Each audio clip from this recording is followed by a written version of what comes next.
So looking back to several years ago, I would have never ever imagined myself giving a speech in front of a large group of audience to talk about my past experiences and how they became such a crucial part of my life.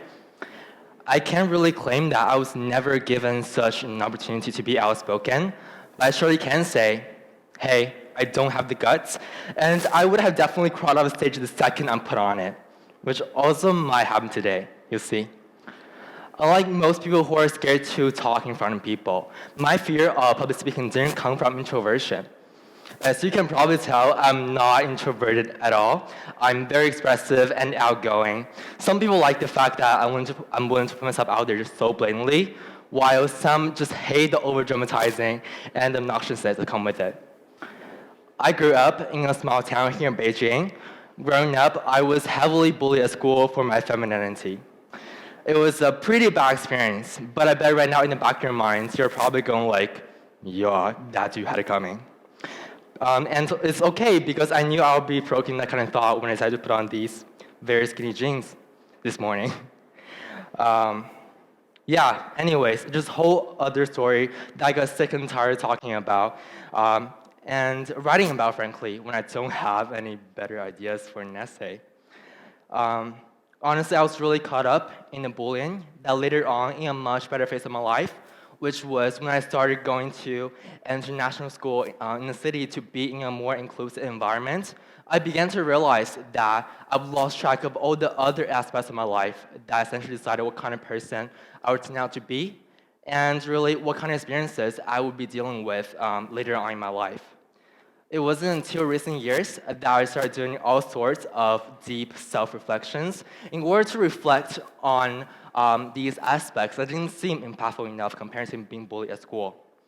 And thankfully enough, these meaningless self-reflections that I do when I can't sleep at night have probably made me qualified to be on this platform to talk about one of these crucial aspects, which is childhood stuttering, how it led me to a place of self-acceptance, growth, and how it really gave me the courage to adapt. When I first told my friend that I'd be talking about stuttering today, she thought it was going to be absolutely hilarious and sarcastic if I messed up. While realizing I'm probably in a really toxic friendship, I also realized that she was right, because it was literally my worst fear. Stuttering had always been a limitation, a constraint, even a setback when I need to achieve what I wanted in life. Just like this TED Talk, I want the message of it to go out and resonate with people who are going through similar experiences and making an impact. But the stutter might just let it end up in some worst TED speakers compilation video on YouTube. One of those, you know? Maybe 5 years ago, I would be totally having a mental breakdown right now. Anyways, what's stuttering? If I had to give stuttering a definition on the spot, I would phrase it like a condition or a disorder in which you don't have control over your own flow of speech. And why is that? This is because it is often disrupted by repeated or prolonged syllables, as well as pauses that occur when a stutterer cannot produce certain syllables or sounds. Keep in mind, these things are 100% involuntary, meaning that there's no way for stutterers to control their symptoms. I've almost grown out of it, but still sometimes I experience blocks when I encounter words or just sounds that are hard to pronounce, or sometimes I find it quite difficult to articulate. I was having the worst stutter in primary school.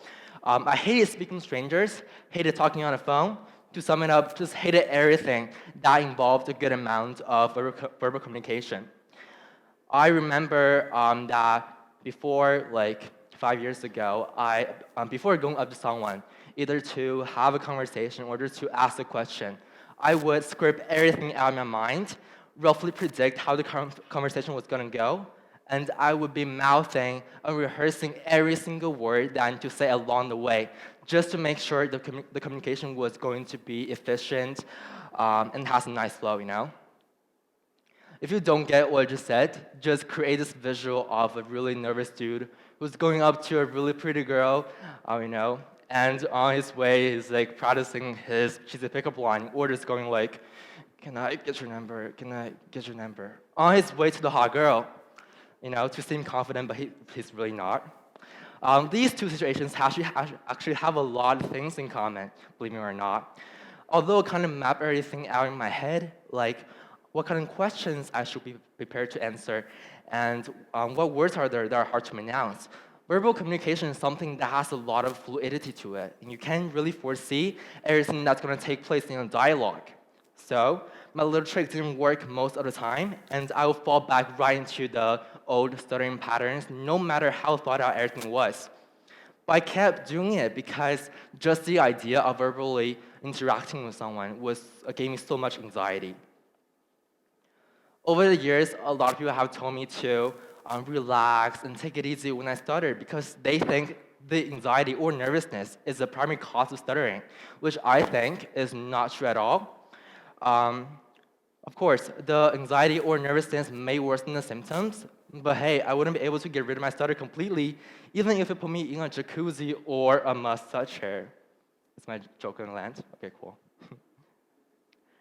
But hey, I would be willing to try if somebody offered. Talk to me after I finish my little life story. Now the real question is, why do I have so much anxiety towards verbal communication and expression? Most of it definitely originated from the fact that I was overly self-conscious about my stutter.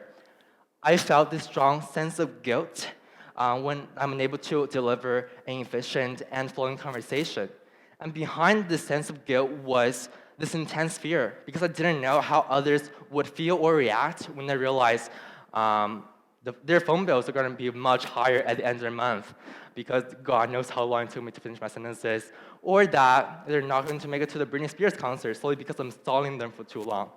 And you can probably tell 99% of the time, they're bothered by it.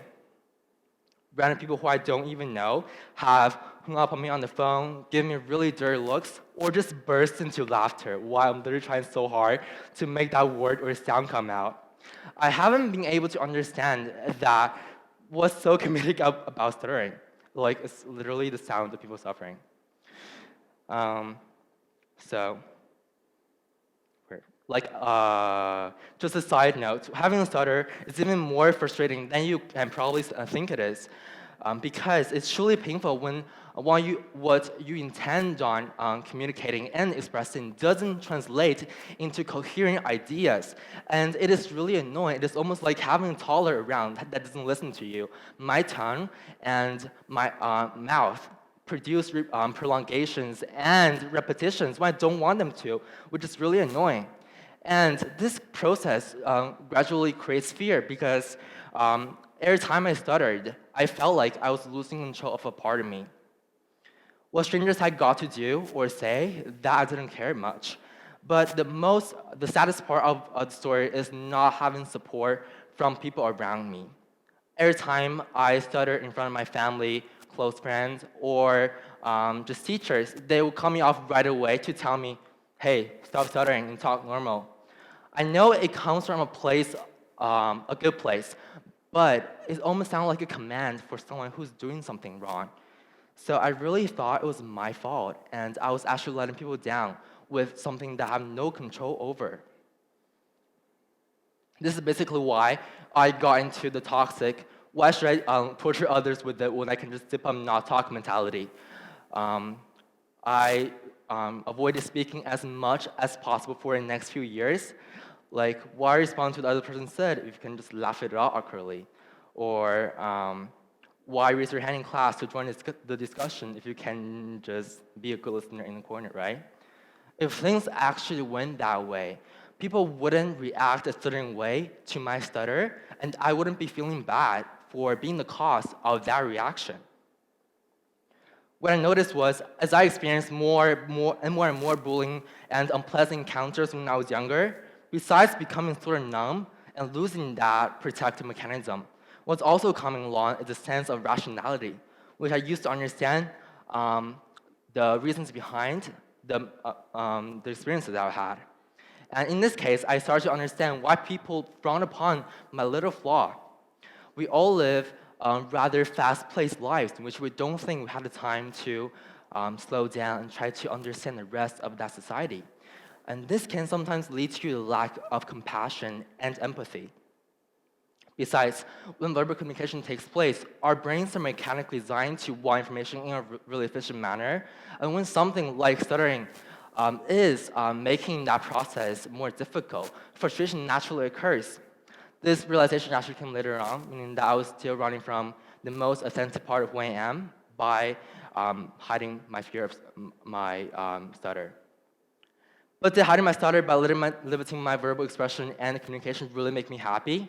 Growing up, I've always been someone who has so much to say, but I've been holding back everything that I wish to share and express solely because I'm scared to see how the world is going to react when they see that one little flaw that completes my whole identity. When I'm holding on to that fear and not being able to be expressive of my feelings and opinions, I gradually realized that I'm never going to live life to the full extent, do what I love to do, and really become the person who I see myself becoming. There are people in this world who suffer from severe diseases and disabilities, but they still manage to achieve what they want in life. Like one day I was scrolling through Instagram, like the Victoria's Secret models, which is what I always do after a long school day. I came across this comedian who has a stutter, but he does stand-up comedies for a living, and they are extremely entertaining. He actually made his flaw a tool that helped his stand-up comedies to achieve greater effects. It was mind-blowing to me, like how someone who has the same problem as me can be so fearless in pursuing his passion and ultimately making this world a better place by cheering up sad, single people at bars and comedy clubs, the most negative people in the world.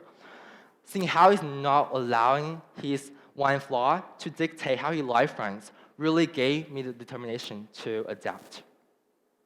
I started to involve myself heavily in so-called social circles. As soon as I was put in a brand new environment, the more friends that I had, the more I was encouraged to be expressive. No matter how much I stuttered while I talked about my day or my love for Taylor Swift, I tried as much as I could to forget about the fact that I actually have a stutter. One thing I've been told for many, many years is that if you're trying to overcome something, don't delve on it and grab onto that idea. And if you get into the vicious cycle of using your flaw as an excuse, it's going to pull you back from doing a lot of things that you love. And later on, I took a step and signed up for a speech and debate club at my school, which was a really fun experience that helped me to overcome my fear of public speaking and also stage fright.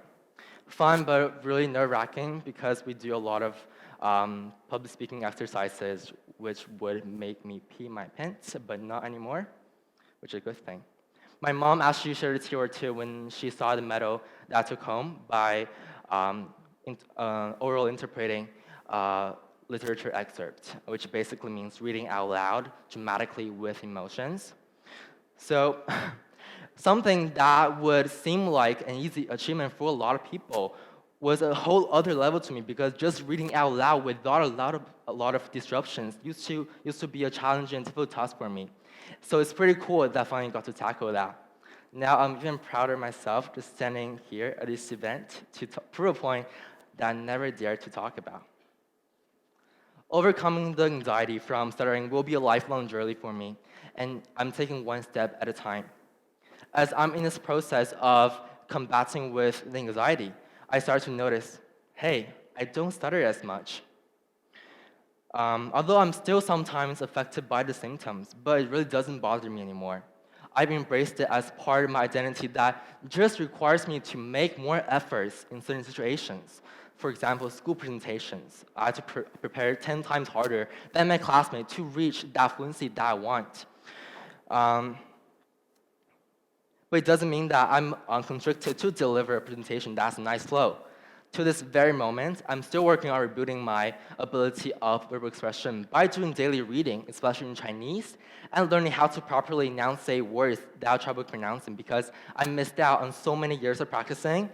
I just know in 10 years or less, I 100% will be appreciative of what I've done for myself to this very moment because I've thrown out the one limitation that used to overshadow my 50 years of life out the window to really start living like the Cavior I envisioned. At the end, I have two important messages to share. first of all, for young people who are in the Stuttering community, I know it's extremely tough, and you should know that you're never going to accommodate everyone in your surrounding and receive validation by hiding your so-called fears and flaws and being the ideal that everyone wants you to be.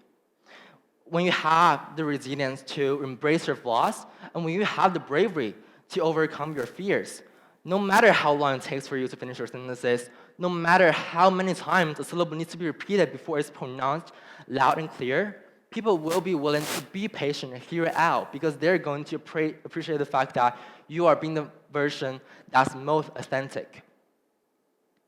And second, I want to share some words for everyone in the audience or anyone who's watching this on YouTube on Boring Friday Night if it goes there.